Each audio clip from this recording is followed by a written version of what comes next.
Bonjour à tous, j'espère que vous allez bien. On se retrouve aujourd'hui pour une vidéo un petit peu spéciale puisque à la base j'avais prévu de sortir un autre sujet aujourd'hui, mais étant donné la situation actuelle, j'ai décidé de la repousser à mardi prochain pour aujourd'hui vous parler des crimes de haine. Et vous verrez qu'en fait c'est pas plus mal puisque finalement l'histoire que je vous raconterai la prochaine fois elle fait elle aussi écho à ce thème puisque je vais vous parler de féminicide, mais j'avais pas envie de sortir cette vidéo et qu'on pense que j'invisibilise la question qui est vraiment d'actualité en ce moment suite à la mort et au meurtre de George Floyd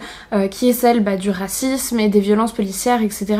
Donc c'est pour ça que j'ai un petit peu chamboulé mon planning. Pour autant, moi je ne me sens pas et je n'ai pas la véritable légitimité pour parler des oppressions racistes. C'est pour ça que j'ai décidé de vous parler d'une manière un petit peu plus générale des crimes de haine dans lesquels on va pouvoir retrouver ce dont on parle beaucoup en ce moment. Mais voilà, j'avais envie de faire un tableau un petit peu plus général. Je m'excuse aussi d'avance si jamais vous trouvez que la vidéo n'est pas hyper bien construite puisque je l'ai écrite très rapidement pour pouvoir la sortir maintenant.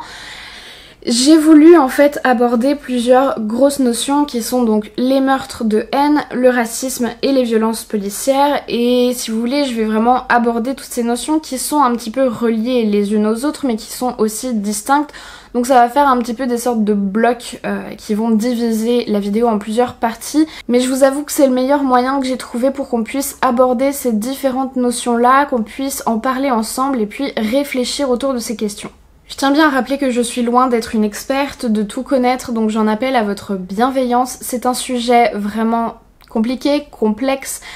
politique, sensible, qui éveille beaucoup de sentiments en chacun d'entre nous. Donc j'espère vraiment que vous serez assez mature pour rester correct dans les commentaires et que ça ne parte pas en débat, en insultes, etc. Vous avez absolument le droit de ne pas être d'accord avec mon avis, comme moi j'ai aussi le droit de ne pas être du vôtre. C'est pas grave, c'est tout à fait ok, tant qu'on arrive à être tous respectueux les uns avec les autres, il n'y aura pas de problème. Aujourd'hui, dans de nombreux pays, on désigne sous le terme de crime de haine ou crime haineux tout crime dont la victime a été choisie en raison de son appartenance à un groupe social. Ça peut être beaucoup de choses, le genre, la couleur de peau, l'origine, les croyances religieuses, le handicap, l'orientation sexuelle, les convictions politiques, etc.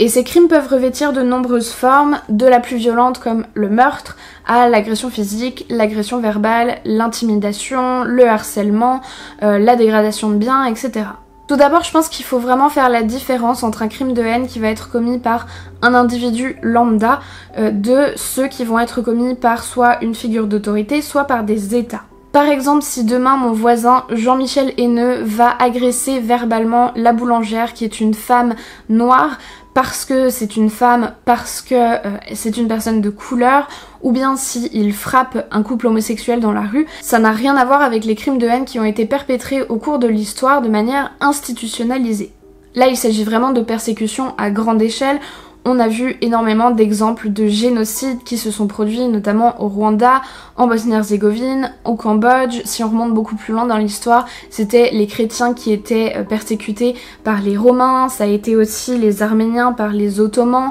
et puis il y a eu toutes les différentes civilisations qui ont été colonisées et massacrées, que ce soit en Asie, en Afrique ou dans les Amériques. Et puis bien entendu cet énorme exemple qui revient presque à chaque fois, qui est celui de l'Allemagne nazie et de la solution finale qui visait à exterminer tous les juifs, les homosexuels, les roms, les handicapés, etc. Entre aussi dans ce cadre bien évidemment toute l'histoire de l'esclavagisme, de la traite des noirs et de l'exploitation dans les champs de coton, entre autres.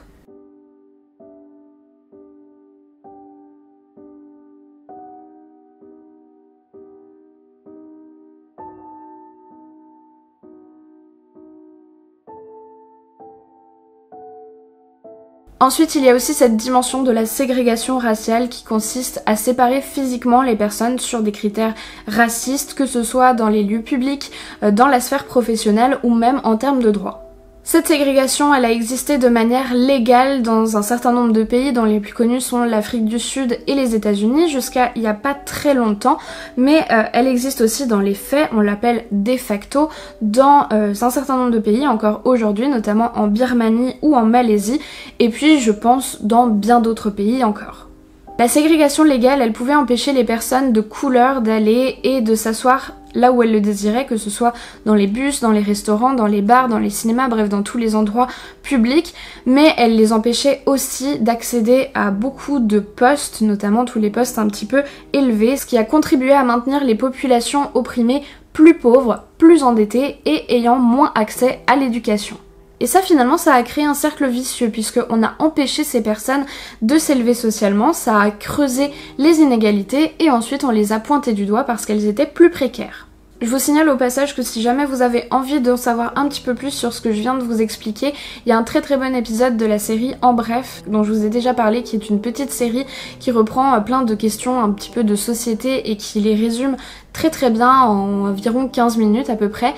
qui est donc le tout dernier épisode de la saison 1 qui s'appelle Les inégalités de richesse entre les noirs et blancs, que je vous recommande très chaudement. Tous les faits que je viens de vous décrire reposent sur le racisme et bien que ce terme soit relativement récent, il a à peine plus d'un siècle, il s'agit en fait d'un mécanisme qui existe depuis bien plus longtemps que ça. Le racisme est considéré comme une idéologie qui n'a pas de fondement scientifique, selon laquelle il existerait différentes races d'êtres humains et que certaines seraient supérieures à d'autres. Au niveau biologique, il n'existe pourtant pas de différence significative entre les hommes en fonction de leur appartenance et de leur origine géographique, donc il faut bien comprendre que la notion de race est véritablement une construction sociale. Pendant des siècles, cette idéologie s'est acharnée à essayer de hiérarchiser les êtres humains en fonction de leur apparence physique, que ce soit la couleur de la peau, de leur morphologie, des traits du visage, et comme vous le savez peut-être, à essayer de prédire les mauvais comportements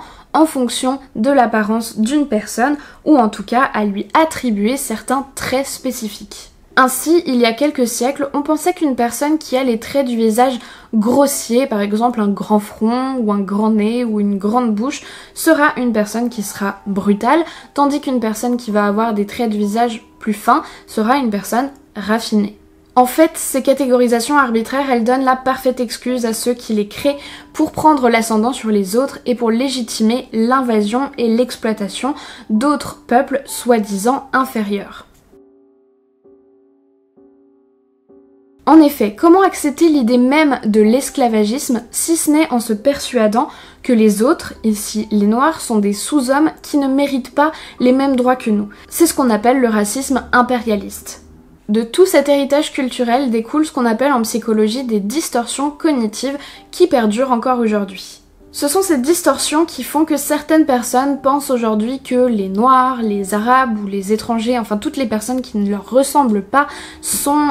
brutales, sont violentes, ne sont pas dignes de confiance, n'ont pas les mêmes valeurs qu'elles, parce qu'en fait tout ça ce sont des stéréotypes et ça s'appelle faire des généralités. Alors je vais essayer de pas plus m'étendre sur la notion même du racisme puisque je suis pas vraiment la plus légitime pour en parler et je pense qu'il va y avoir beaucoup de vidéos qui vont sortir sur YouTube, beaucoup de personnes qui vont s'exprimer et qui seront bien plus à même de le faire que moi, donc j'ai pas envie vraiment de prendre de leur place à ce niveau-là, mais je trouvais que c'était quand même important de vous rappeler un petit peu, de vous recontextualiser d'où vient le racisme. Je ne vais certainement pas me lancer dans des grandes explications sur pourquoi est-ce qu'un tel est raciste, qu'est-ce qui l'a fait le devenir, comment comprendre, parce que je n'ai même pas envie en fait de donner l'impression que ça puisse être acceptable. Mais je tenais quand même à vous parler des distorsions cognitives parce que je pense personnellement que c'est là l'une des clés qui va vraiment nous permettre peut-être de pouvoir faire changer quelqu'un d'avis ou faire changer ses perspectives, et puis aussi surtout que c'est quelque chose qui va nous servir pour les futures générations parce que c'est là vraiment que le vrai changement va pouvoir s'opérer, c'est avec elles si jamais on arrive à déconstruire toutes ces idées préconçues et tous ces stéréotypes. À propos des violences policières, puisqu'il s'agit là véritablement du sujet très brûlant dans l'actualité, il faut d'abord rappeler qu'un policier, dans l'exercice de ses fonctions, a techniquement le droit d'user de la force pour maîtriser un suspect, mais à condition que ce soit justifié. Par exemple, un policier qui va abattre un tireur qui menace sa propre vie, la vie de ses collègues ou celle des citoyens ne va pas être inculpé pour meurtre. Mais là où ça pose problème, et c'est ça qu'on a vu ces derniers jours aux États-Unis, mais qu'on voit aussi chez nous en France depuis bien longtemps, c'est quand certains de ces policiers vont sortir totalement de ce rôle de maintien de l'ordre et qu'ils vont avoir des comportements violents, qu'ils passent à tabac des suspects, qu'ils tirent sur des manifestants ou qu'ils asphyxient un suspect à terre. Et là où ça coince pour de nombreuses personnes, c'est que très souvent, on a l'impression qu'il y a une véritable impunité de ces policiers-là puisque la réaction de la justice ou de l'État semble minimiser leurs actes. Alors en quoi le problème des violences policières a un lien avec les crimes de haine et puis le racisme? Eh bien c'est parce qu'il existe beaucoup plus de cas d'abus et de bavures policières sur des personnes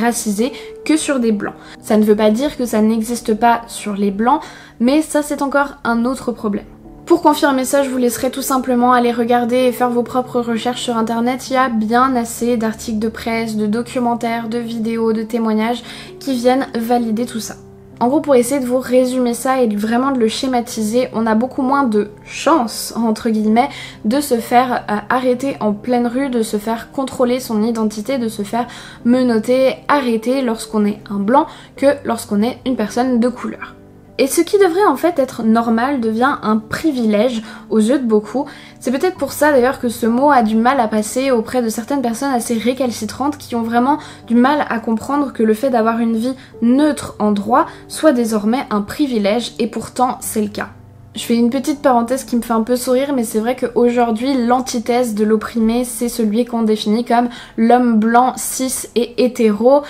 C'est en gros la personne qui ne rentre dans aucune de ces cases des fameuses minorités opprimés, et souvent c'est justement ces personnes-là, à peut-être une variable près, qui sont les plus réticentes et qui sont les plus réfractaires quand on leur parle d'oppression, parce que justement en fait elles se sentent agressées. En tout cas moi c'est l'impression que j'ai quand je les vois réagir de manière aussi négative, j'ai l'impression qu'elles se sentent finalement exclues, rejetées et désignées comme l'ennemi par des minorités qui, une fois qu'elles se sont toutes mises ensemble, ça fait quand même un gros groupe de personnes, et elles ont l'impression qu'on leur dit que c'est elles qui sont responsables parce qu'elles n'arrivent pas à se représenter ce que c'est qu'une oppression sociale. Parce que ces personnes-là, elles vont venir vous dire mais non, mais moi ça m'est déjà arrivé de me faire agresser, moi ça m'est déjà arrivé de me faire licencier, moi je me suis déjà fait insulter gratuitement, et en fait dans leur tête, quand on leur parle d'oppression et de ce fameux homme blanc cis et hétéro, elles entendent tu es privilégié et tu n'as jamais eu de difficultés à traverser dans la vie. Alors qu'en fait on arrive sur un véritable quiproquo, puisque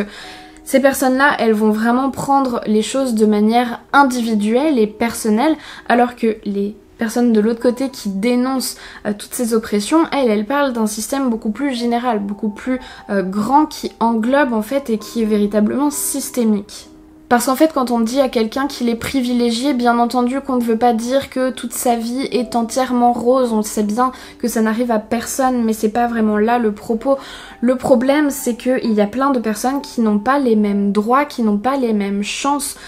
dans tout un tas de domaines, que ce soit au niveau de l'éducation, que ce soit au niveau du travail, que ce soit quand ils se font contrôler par la police. Il y a des véritables écarts, il y a des véritables différences, et c'est là qu'on parle de privilège ou pas, alors qu'en fait ça devrait même pas être un privilège, ça devrait juste être normal. Alors comme moi-même je suis pas véritablement concernée, en début de semaine j'ai invité celles et ceux qui le souhaitaient à me partager leurs témoignages en tant que membres d'une minorité, et notamment s'ils avaient déjà vécu des cas d'oppression ou de violence policière. Et c'est vraiment intéressant, enfin il y a plusieurs choses dont je vais vous parler, mais la première chose qui m'a sauté aux yeux, c'est que quand j'ai fait cette proposition, ça a été un petit peu long à démarrer. Personne véritablement n'a commencé à prendre la parole tout de suite, et puis ensuite j'ai eu un témoignage que j'ai repartagé, ensuite j'en ai un deuxième, et puis c'est à partir de là que j'ai commencé à recevoir beaucoup plus de messages. C'est un petit peu comme si la parole avait eu du mal à se libérer, mais une fois que certaines personnes commençaient à parler de leur expérience et de leur vécu, c'était plus facile pour les autres d'en parler, et donc c'est là que je me suis déjà rendu compte à quel point c'est compliqué de parler de ces choses-là. Bref, de tous ces témoignages qui me sont parvenus déjà, j'ai vraiment pu constater qu'il y avait une grande diversité de profils, que ce soit au niveau des différentes couleurs de peau, des différentes croyances, des différentes appartenances, etc. Il y avait vraiment beaucoup de profils qui étaient très différents, donc c'est vraiment très intéressant de voir à quel point on est dans un pays mixte avec vraiment des personnes qui ont des expériences et des vécus très différents, et il y a plusieurs choses, notamment deux qui sont vraiment ressorties de tous les témoignages que j'ai pu recevoir. Premièrement, il y a plusieurs personnes, et donc là j'insiste vraiment sur le fait que c'est des personnes avec des profils vraiment variés et vraiment différents, qui m'ont raconté comment elles ont été contrôlées alors qu'elles étaient dans la rue, dans leur voiture, en train d'attendre le train, enfin bref, dans plein de situations de la vie quotidienne où elles faisaient absolument rien d'illégal et rien de répréhensible. Rien que ça, déjà, moi, en tant que blanche, ça ne m'est absolument jamais arrivé de me faire contrôler sans aucune raison. Et de toutes les personnes blanches que je connais autour de moi, je crois que c'est vraiment aussi le cas pour la majorité. Et donc ces personnes m'ont raconté comment elles se sont fait contrôler sans aucune raison, juste à cause de leur apparence, à cause de ce qu'on appelle le délit de faciès. Et vraiment, donc elles ont dû présenter leur papier d'identité, elles se sont fait fouiller, on a vidé le contenu de leur sac à même le sol, et ensuite les policiers sont repartis sans même les aider à ramasser leurs affaires. C'est hyper choquant. Et puis l'autre thème qui est vraiment beaucoup revenu, c'est celui du harcèlement scolaire. J'ai vraiment reçu beaucoup de témoignages de personnes qui m'ont raconté comment durant toute leur scolarité, elles s'étaient fait harceler, moquer, insulter par d'autres enfants, ce qui est assez choquant aussi parce que ça fait bizarre en fait d'imaginer des enfants prononcer certaines expressions, certains mots que je redirai pas dans cette vidéo bien sûr, mais dont vous pouvez vous douter, et de se dire mais des enfants de cet âge-là ne sont pas censés connaître ces mots-là, donc ça veut dire que forcément ils répètent des choses qu'ils ont entendues dans la bouche d'adultes. Très souvent c'est leurs parents, et du coup eux ils grandissent en trouvant que c'est normal de dire ça, de penser ça des autres, et c'est ce que je vous disais, en fait c'est des choses qui se perpétuent d'une génération à une autre parce que ils sont élevés en pensant que c'est normal et qu'on peut dire ça à une personne parce qu'elle a une couleur de peau différente ou une autre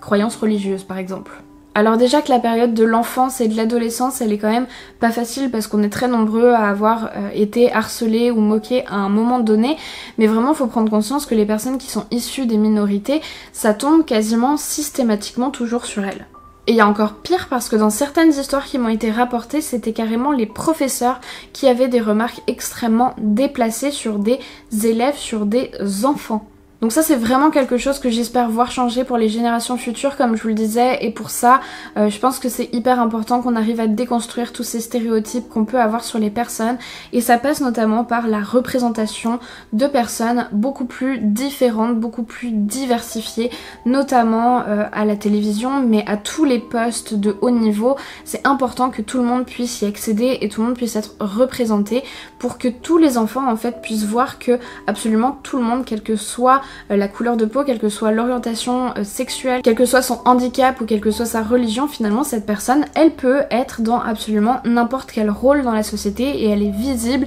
et on la voit dans les séries, dans les films, on la voit au gouvernement, on la voit dans tous les postes, dans tous les métiers possibles et imaginables. Pour ça j'ai quand même de bons espoirs que ça évolue vers plus de mixité et de diversité à travers les médias, et j'ose espérer que ça rendra les prochaines générations plus tolérantes, justement comme je vous le disais, en déconstruisant toutes ces distorsions cognitives qu'on peut avoir de notre fameux héritage colonialiste et raciste. Pour conclure cette vidéo, je voudrais devancer certains commentaires en rappelant bien que ce n'est pas parce qu'on parle d'un problème en particulier qu'on nie l'existence des autres. Donc ce n'est absolument pas nécessaire de venir me dire oui mais les victimes des islamistes, les victimes des trafiquants, les victimes de ci, de ça, etc. Pourquoi vous n'en parlez pas, pourquoi vous ne dénoncez pas ça? Des injustices, des actes révoltants, des luttes, il y en a plein, et ce n'est pas parce qu'on parle d'une chose qui ne va pas qu'on dit que les autres ne sont pas graves non plus. C'est quand même tout à fait normal que suite au meurtre d'un homme noir qui a été asphyxié par un policier blanc qui faisait déjà l'objet de 18 plaintes pour violence dans l'exercice de ses fonctions, la question des oppressions racistes dans les forces de l'ordre soit remise en avant. Ce n'est pas parce qu'on parle et qu'on dénonce ce problème-là qu'il n'existe pas d'autres violences et qu'on n'a pas besoin d'en parler non plus, mais c'est juste que c'est pas vraiment le moment. C'est comme si, on va prendre un exemple vraiment d'actualité, on reprochait au président ou au premier ministre actuellement, à chaque fois qu'ils prennent la parole à la télévision, d'avoir parlé du coronavirus et de ne pas avoir parlé de toutes les autres maladies qui tuent des gens. Bien évidemment que le cancer c'est hyper grave aussi et que c'est quelque chose qu'on doit combattre, mais c'est juste que là l'urgence elle est sur un sujet en particulier. Pour la prochaine vidéo qui sortira mardi où je vais vous parler de misogynie et de féminicide, ce discours sera tout aussi valable. L'objectif avec cette vidéo c'est principalement de sensibiliser et puis aussi d'apporter un certain nombre de sujets, de discussions et de réflexions, mais certainement pas de créer un débat stérile où les voix des uns vont venir étouffer les voix des autres, surtout quand on a la chance de ne pas subir soi-même des oppressions raciales et systémiques. Eh bien je pense qu'il faut en profiter et puis écouter la voix des personnes qui en sont victimes. Et d'ailleurs, eh bien, je vais m'arrêter là-dessus en vous partageant certains des témoignages que j'ai pu recevoir. Si jamais vous aussi vous avez envie d'apporter votre propre pierre à l'édifice et de raconter votre histoire, vous pouvez totalement le faire dans les commentaires sous cette vidéo, mais vous pouvez aussi le faire en venant m'en parler en message privé sur Instagram, et dans ce cas-là, je les repartagerai en les anonymisant puisque c'est pas quelque chose que vous pouvez faire dans les commentaires ici sur YouTube, donc c'est vraiment comme vous le sentez. Et en tout cas, sachez que je vais continuer à partager ces témoignages là pendant le temps qu'il faudra, puisque je pense que c'est très important, et même si j'ai pas une communauté absolument énorme, et bien c'est ma petite manière à moi d'essayer de vous donner l'opportunité d'avoir un petit peu plus de visibilité et de partager vos histoires.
Merci beaucoup à toutes les personnes qui m'ont écouté jusqu'au bout. J'espère vraiment que j'ai pas fait de grosses boulettes dans cette vidéo et que j'ai pas été maladroite dans ce que j'ai dit. J'espère que je n'ai offensé personne parce que c'est vraiment absolument pas ma volonté. Donc j'espère que la vidéo vous a plu et puis qu'elle va pouvoir peut-être permettre de commencer un débat avec des personnes autour de vous ou même avec des personnes dans les commentaires, toujours en restant dans la bienveillance. Donc merci vraiment de m'avoir suivi pour cette vidéo, merci à toutes les personnes qui prennent le temps d'aller faire un tour sur Utip. Moi je vous dis à mardi pour la prochaine vidéo et puis en attendant je vous fais plein de gros bisous. 1, 2, 3.